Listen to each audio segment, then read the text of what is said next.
What's up, guys? Welcome back to your Friday edition, December 20th edition of the Quick Bricks NBA DFS Podcast, brought to you by the good guys over at Fantasy Degens. As always, Sean Mitchell here at SMitchell17 on the Twitter machine. Hopefully, everybody is enjoying your Friday. We have a nice little 10-game slate on tap in the NBA, so we're going to go ahead and get that weekend kicked off right. 10 games. Let's go ahead and get them ran down. We got game number 1, Grizzlies at the Cavaliers. Memphis going into Cavalier territory as a 1.5 point road favorite, 224 on the total. Pretty decent total in this one. Obviously, we know the Memphis runs with a lot of pace. They've run with the third fastest over their last 5. Cleveland, 25th, so you got a pretty massive pace-up spot here for Cleveland at home. Game number 2, we have the Kings going into Indiana to take on the Pacers. Indiana minus 4.5 here at home. Don't have a total on this one. Obviously, kind of waiting to see, I guess, who's playing. I'm not real sure. There's four games without totals on this slate so far out of 6, so it's kind of hard to determine some totals, but obviously that'll be fine. We'll get that later. Sacramento running with the 29th overall pace in their last 5 games. Indiana 10th. Indiana has sped up quite a bit over their last couple of games. It's really interesting to note. So you get a decently pace-up spot here for Sacramento. Pistons at the Celtics. Boston minus 2.5, 222 on the total. Detroit 12th over their last 5 games in terms of pace. Boston 26th. Detroit has not been that fast most of the year. They've really been kind of in the latter part of that, so that one's kind of I think is a little bit of a dud. We'll have to just kind of see, but I don't believe that the pace will be as fast. I mean, it is a 222 total in Boston. I was kind of shocked to see that high of a total here in Boston. I was kind of expecting more in like the 215-ish, 214 range, but we'll take it. Wizards at the Raptors in Toronto. Toronto minus 6.5 here at home. Another game without a total. I guess they're kind of waiting to see some news. So Washington 14th in terms of their last 5 in pace. Toronto is 7th. So you have two pretty fast teams. I expect this total to be obviously up in the 220 range as well. We know the Wizards games all have been. It's a really good spot, really good game stack. There's going to be a lot of good spots for the Raptors here, especially. We know the Wizards don't play a lot of good defense, so that one's a good one. Knicks at the Heat. Miami minus 10.5 here at home, 214 on the total.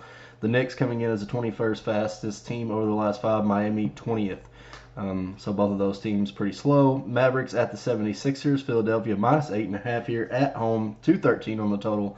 You have Dallas coming in as the 21st fast team in the NBA over the last 5. Philadelphia 23rd.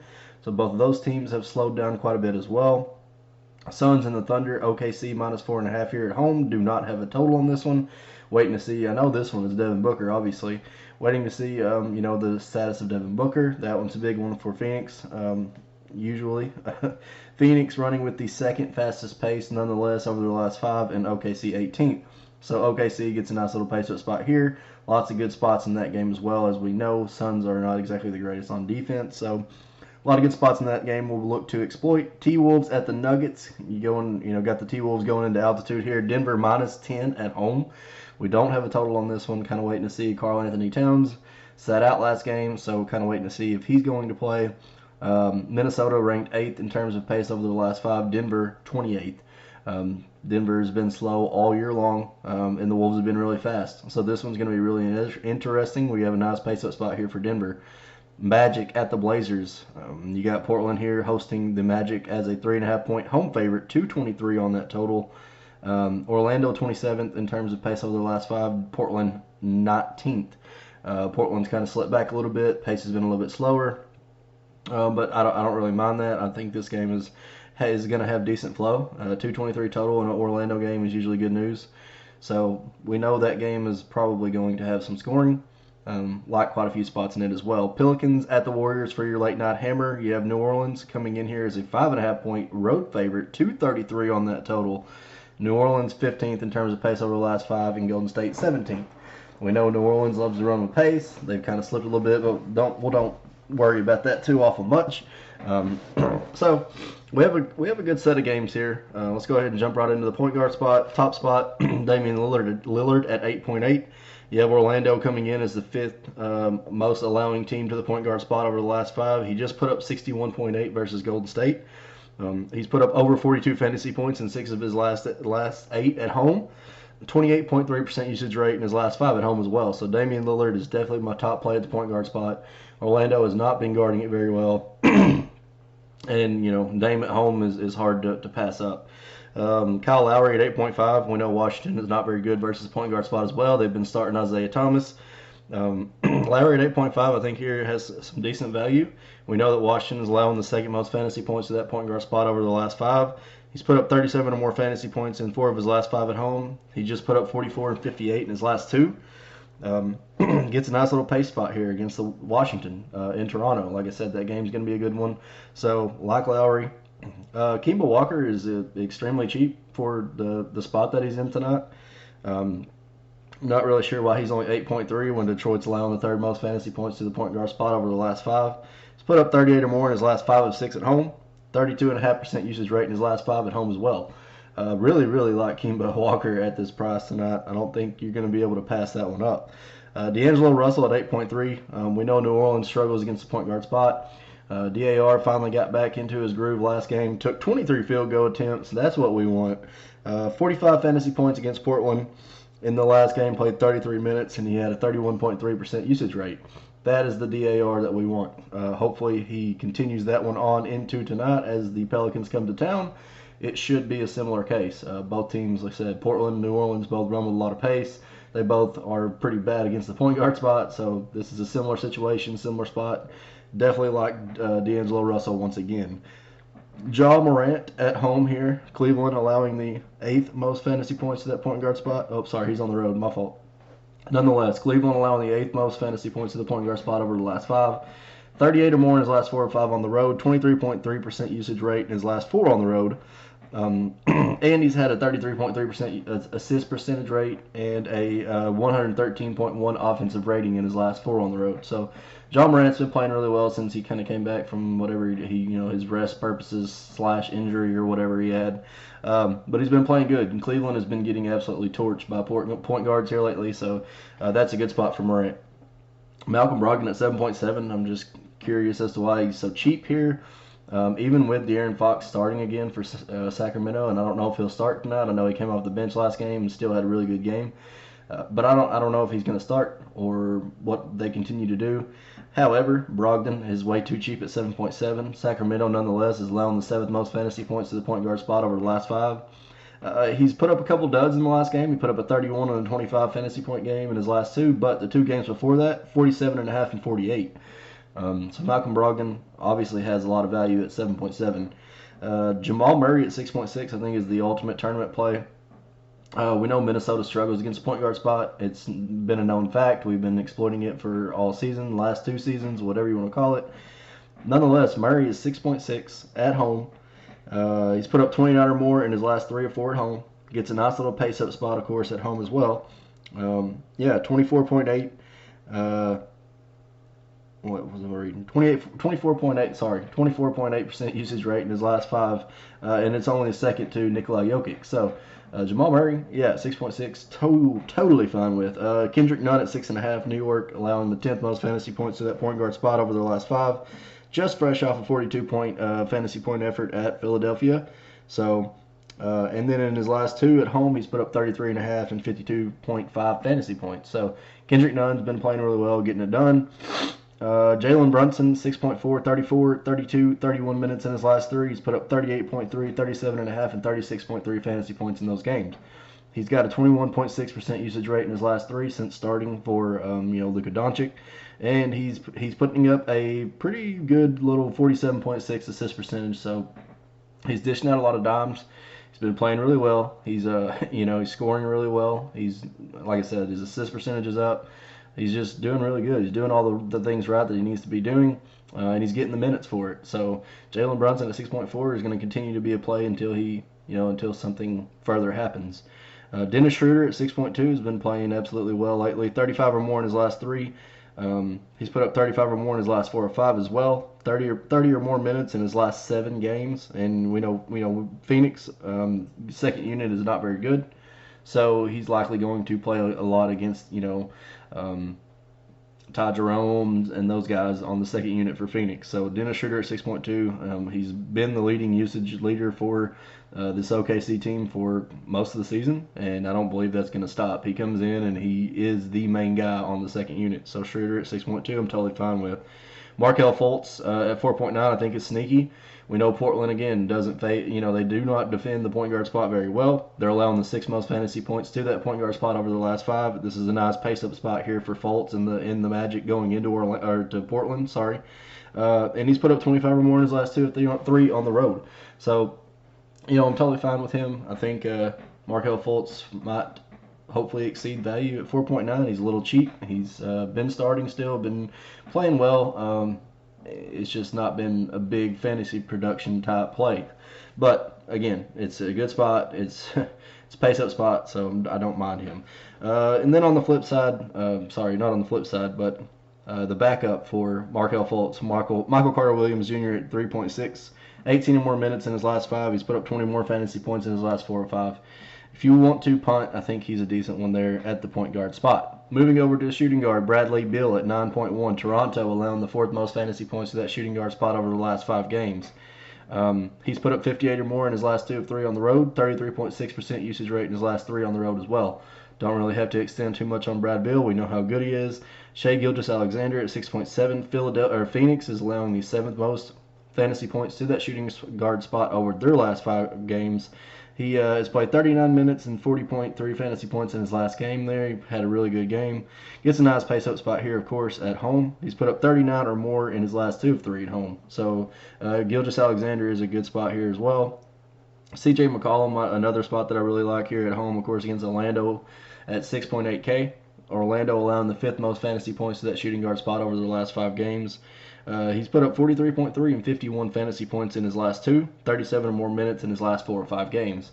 CJ is good. I wish his price was down a little bit, but as long as it's under 7K, I think he's a play. Colin Sexton at 5.5, 25 or more in his last 3 at home. 32 fantasy points last game against Charlotte, and we know Memphis is allowing the 8th most fantasy points to the shooting guard spot over the last 5. Sexton is playing lots of minutes. He's playing over like 30 minutes about every game.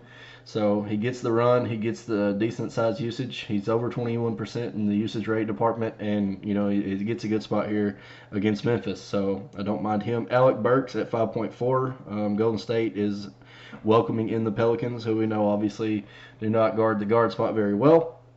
Burks is 5.4. He's put up 30 or more fantasy points in his last 3 or 4 at home. He played 33 minutes last game and put up 35 fantasy points. So Burks is definitely still in play. His price hasn't changed much, and I don't mind it, of course, against in that pace-up spot with the Pelicans tonight at home. So Burks is in a good spot. Tyler Hero at 5.1. Over 30 fantasy points in his last 3 games, 25, 38, and 39 minutes in his last 3 games, and he's put up a 21.6% usage rate over his last 5. Tyler Hero has been playing really well. He's been getting the extra run due to the Winslow, Dragic, James Johnson, you name it. The Miami Heat have a injury problem. So Tyler Hero, as long as those guys are out, he's going to continue to see extended run on that second bench. He's playing tons of minutes. So at 5.1K, yeah, I don't really think you can afford to pass him up versus the Knicks at home. Dylan Brooks at 4.9. Of course, Cleveland is awful against the shooting guard spot as well, allowing the 2nd most fantasy points over their last 5 games to that shooting guard spot. To be put that into perspective, 27 or more in his last 3 on the road, 17 field goal attempts or more in his last 3 of 5. That is the Dylan Brooks we want. He's a very high volume shooter, and we need him to be a high volume shooter because he doesn't do a whole heck of a lot of other things other than scoring. But nonetheless, at 4.9, I still think there's value, especially in a great spot against Cleveland here at home. On the road. Nonetheless, Terrence Ross, if you were in the narrative street, Terrence Ross is from Portland. He's playing in Portland tonight. We know that Portland is not very good against the shooting guard spot, so this is a great spot. It's a pace-up spot, and he's playing at home, literally at home. He's from Portland. He had some pretty massive games against Portland last year whenever they came to Orlando, and then now he's getting to play in Portland tonight. So if you like that, he's 4.8. I think he's a good tournament play. Going over to the small forward spot, Brandon Ingram tops it up at 8.7, 40 or more in his last 6, 32.2% usage rate in his last 5. I don't have to extend on Brandon Ingram. The guy's been playing really good. He continues to be the focal point of this Pelicans team.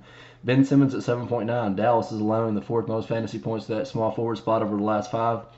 Just put up 55.3 against New Orleans, 42 or more in his last 3 of 5 at home. So Ben Simmons is in a good spot. Davis Bertans at 6.9 has been MVP status over his last 3 games. He's played over 30 minutes in his last 3, 36 or more fantasy points in his last 3 of 5. Just put up 43.3 in his last game. And we know 4 games ago he put up 50 fantasy points. Bertans is going to continue to see the minutes. Washington has the same kind of issue as injuries go as with Miami. They've got a lot of injuries and not a lot of bodies. So Bertans will continue to see minutes. There's no doubt about that. Jaylen Brown, I think, is a nice cash play at 6.9. 40 or more fantasy points in his last 2 of 3. 33 or more in his last 6 of 7. He's played 32 or more minutes in his last 11 games. So Jaylen Brown continues to be that solid, good, nice, solid floor guy that, can be a good cash play at 6.9. Okay, Kelly Oubre at 6.7. He's put up over 30 fantasy points in his last 5 games. He's played over 30 minutes in his last 5. And OKC has typically struggled against that small forward spot this year, so Kelly Oubre, I think, is pretty solid as well. Marcus Morris at 6.3. We know that Miami has not exactly been that great against the small forward spot since they've got the injuries to Winslow and a few other key guys there, so Butler's playing more of the guard and guarding more guards. So Marcus Morris at 6.3 I think is really interesting here. Miami is allowing the 5th most fantasy points to the small forward spot over the last 5 games. In his last 3 or 4, he's put up 62, 31, and 31. So the 60-pointer was against Golden State, which everybody puts up lots of points against Golden State, obviously. But nonetheless, 31 or more in his last 2 or 3 or 4, and like I said, we've seen the flash of upside of the 62-pointer. So Marcus Morris at 5.3 or 6.3, sorry, I think is a decent play. OG Anunoby at 5.6. He's put up 27 and 36 fantasy points in his last 2 games. Gets a Washington defense that doesn't play a lot of defense. And he's played 28 or more minutes in his last 5 of 6. He played really well last game. Like I said, put up 36 fantasy points and then 27 the game before that. He's kind of a mixed bag. You don't really know when he's going to go off or when he's going to give you 19 fantasy points. But one thing that we do know is that the minutes are going to be there. He's going to play lots of minutes, and he's probably going to guard the best player, and his defensive stats are pretty close to next to none. So OG is fine at 5.6. Rolling over to the power forward spot, topped off with KP, Kristaps Porzingis at 8.5. He's put up over 50 fantasy points in his last 3. 28.2% usage rate in his last 3 as well. I faded him last game. I'm not going to call it a total loss because I think people were wanting more than a 50-pointer from him. And at 8.5, you're basically needing 50 fantasy points to make value. So use that as you wish. Sabonis at 8.4, 46 or more in his last 3 or 4 at home. His double-double streak has been basically all but like 1 game all year long, and we know Sacramento has not been that good versus bigs. So Sabonis is totally fine at 8.4, definitely in cash. Kevin Love at 7.2 I think is another great tournament play once again. Just put up a 50-burger against Charlotte last game. He's put up 38 and 50 in his last 2 at home, and he gets Memphis here at home tonight. So I think Kevin Love is fine. Carmelo Anthony at 5.9. He's put up 35, 46, 41 fantasy points in his last 3. He's played 30, 35, and 37 minutes in those 3. Gets a good spot here tonight at home against Orlando. Dario Saric at 5.3. 28 or more fantasy points in his last 4 of 6. He's played 26 or more minutes in his last 11 of 12. Saric is another one of those guys he's a tournament play only. He has very generous upside whenever he plays well. They are going to be without DeAndre Ayton, so that I think will give him a little bit of a boost. So like Dario Saric at 5.3 in tournaments. Paul Millsap at 4.6. Minnesota allowing the 6th most fantasy points to that power forward spot over their last 5 games. Just fresh off the 34-point fantasy game against Orlando. We know his home and road splits are crazy, and guess what? He's playing at home. All right, so that's all of the power forward. I know it was a small list, but a lot of these, of course, on DraftKings overlap with small forward and center. So going over to the center spot, we're going to wait to see if Karl-Anthony Towns is playing against Denver tonight in Denver. He's 10.8. Not really sure how I feel about it. I probably likely will fade at that price in Denver, being a slow-paced game. I know that Minnesota runs with pace, but we've seen Denver control the pace of the games at home quite often this year. So not a game that I'm looking to exactly target or stack. Just a few spots that I like here and there. Of course, if Karl Anthony Towns doesn't play, Jokic is one of the top plays. Joel Embiid at 10K, he put up 59.3, 50, and 66.8 in his last three. Dallas, we know, has struggled. They're not very big in the front court except for Kristaps, and I don't think Kristaps is going to be able to guard Embiid. So this is a smash spot for Embiid at 10K. I easily think that he can get to 50 and make that value. Drummond at 9.6, I think, is also another smash spot. We know Boston has struggled mightily against bigs. They're allowing the second most fantasy points to the center spot over the last 5 games, and they just allowed a 50-pointer to Kristaps Porzingis last game. So what do you think Andre Drummond is going to do to him? Drummond at 9.6, I think, is probably one of the best plays on the slate. Bam Adebayo at 8.9, 48 or more in his last 4 or 5, 37 fantasy points or more in his last 5 or 6 at home. Bam has been playing really well. Bam is killing it lately. So Bam at 8.9, I don't mind it at all. Hassan at 8.4, 50, 49.8, and 42 fantasy points in his last 4 at home. He's put up double-double in his last 8 games. Hassan has been playing really well as well. He gets a nice spot here against Orlando at home. So Hassan, I don't mind it either. Steven Adams at 6.1. Again, no DeAndre Ayton for the Suns. He's playing the Suns at home. I think this is a marvelous spot at 6.1K. 34 or more in his last 5 or 6 at home. He's played over 28 minutes in his last 9 games. So Steven Adams, I think, is a solid cash play for sure.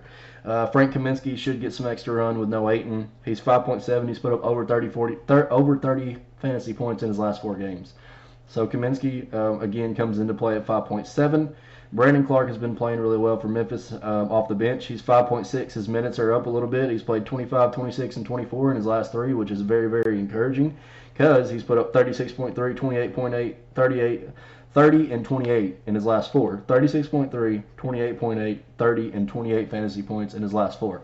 So he's exceeding his value. It'd be nice to see him get 28 or more minutes, but at 25, we can't really complain. Derek Favors at 5.1. He's played 20 more minutes in his last 3. He's getting to ramp up a little bit, hopefully. It's not like he was out for injury. He was out because of a death in the family. His mother passed away. So, Favors should be getting back up to his minutes pretty quickly. Nonetheless, 27.8 and 22 fantasy points in his last 2. So, again, good spot against Golden State tonight. We know they struggle against the center spot as well. So Favors, if you want to slip him in a tournament and hoping that he gets 25-plus minutes, I don't hate it. Of course, and then to wrap it out, Georgie Dieng, if Karl Anthony Towns happens to sit, is another play that we'll have to look at. His price is up a little bit, but not too awful worried. All right, so that is going to be your Friday, December 20th edition of the Quick Bricks NBA DFS podcast. Enjoy your Friday. Let's talk some basketball later.